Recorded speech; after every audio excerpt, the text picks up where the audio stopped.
This takes place during the first week of school, my freshman year at the University of Iowa. I was just starting to get comfortable with my roommate. He was dedicated to the idea of rushing a fraternity, and rush week was starting the next week, but the parties were starting Thursday of the first week. My roommate didn't want to go alone because it would be harder to meet people that way, so he wanted me to go. I happily agreed to go with him. Even though I had no interest in rushing a fraternity, I still had intentions to go to parties. After all, I was attending a party school. My roommate wanted to go to one frat party on Thursday, and then parties at different frat houses on Friday and Saturday. On this Thursday night, we were headed to perhaps one of the lowest ranked frats. I'm pretty sure it was an underground one too. But his logic in attending was to have a backup frat in case the higher ones wouldn't give him a bid. The frat house was really far from campus, in a much more slummy downtown area. We pulled up to a corner house, and if it weren't for the blasting music and cars parked everywhere, we would never picture this house as a frat house. It literally looked like they settled with the first house they found. We knocked on the door to immediately be greeted by some short, chubby guy in a white t-shirt holding a Solo cup. His shirt had sweat stains by his armpits and mid-belly area. He told us to come right in. The party itself was in a horribly dimly lit room, with probably 50 guys bunched up into the living room. It was hot as hell in there to make it even worse. I think I saw maybe 2 girls at the entire party, neither of them even close to attractive. I gave the party a good 20 minutes, talking with one overweight foreigner after another, all giving off antisocial vibes. Eventually I waved for my roommate to get ready to leave, but a huge group of guys by the door made us decide to wait a little longer to avoid the awkwardness of leaving early.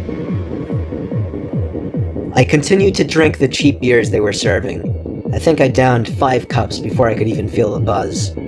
A heavy guy approached me with a tiny bottle in his hand and handed it to me, smirking and saying, "That'll get you shit-faced." I fake laughed and thanked him, expecting him to go away, but he just watched me as if he were waiting for me to drink it. So, I did. It was maybe 2 shots worth of some kind of hard liquor. The guy then started making conversation with me, and every time I hinted that I was trying to get away, he would try to pull me further into this otherwise one-sided conversation. Things started to get really blurry pretty soon. I remember feeling dizzy all of a sudden, and the room seemed to be getting darker. That was the last thing I remember before waking up in a dark room, laying in a bed. I could hear the sound of music muffled behind closed doors, so I knew I was still in the frat house. It was a very dark room, however I could still make out certain furniture in the room, and a small closet door, not much else though. But even over the blaring music, I heard the sound of a plastic bag being crunched from the closet, as if somebody had stepped on it by mistake. I ran out of that room and down the stairs back to the overcrowded living room. I found my roommate and pushed him out the front door, past the group of guys still standing in a circle right next to it. During the car ride back to campus, I told my roommate I was drugged. He almost called the cops, but I said it would be foolish and pointless. My roommate then asked me an awkward question. Was I taken advantage of? I didn't feel any type of pain, and my clothes were all still on the same, so I assumed not.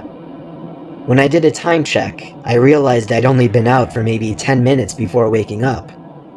Whatever the guy gave me must have been a dud or something, thank God.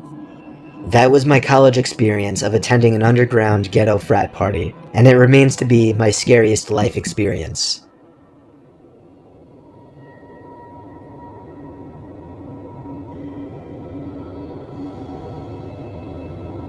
I had a single dorm my first semester of sophomore year.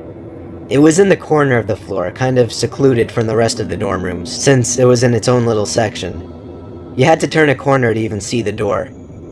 It was nice because I'd be able to still talk with friends on my floor, invite people over to my room, and still have privacy when it was time to do homework or go to sleep.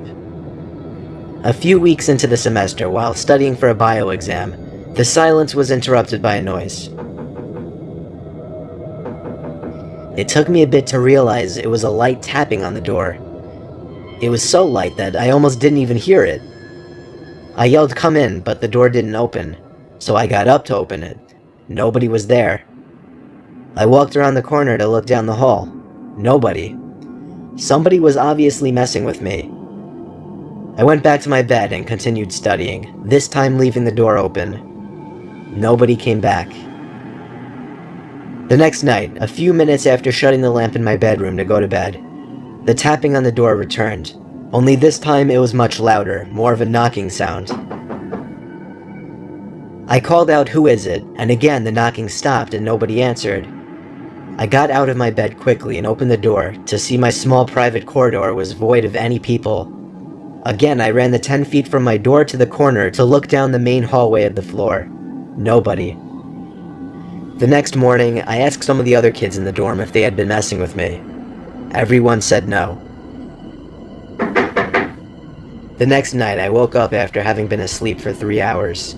Someone was knocking on my door again, this time louder than ever. I had trouble deciding whether to open the door or not this time. With a bout of courage, I hopped up and opened the door. Nobody was there as I was expecting, but this time I full-on sprinted down the tiny corridor isolating my room, and when I turned the corner, I saw the back of somebody disappearing behind the far corner on the opposite side of the hallway. I ran as fast as I could down the hallway, and as I turned to the next hallway where I saw the person a few seconds earlier, I saw a door at the end of the hallway shutting.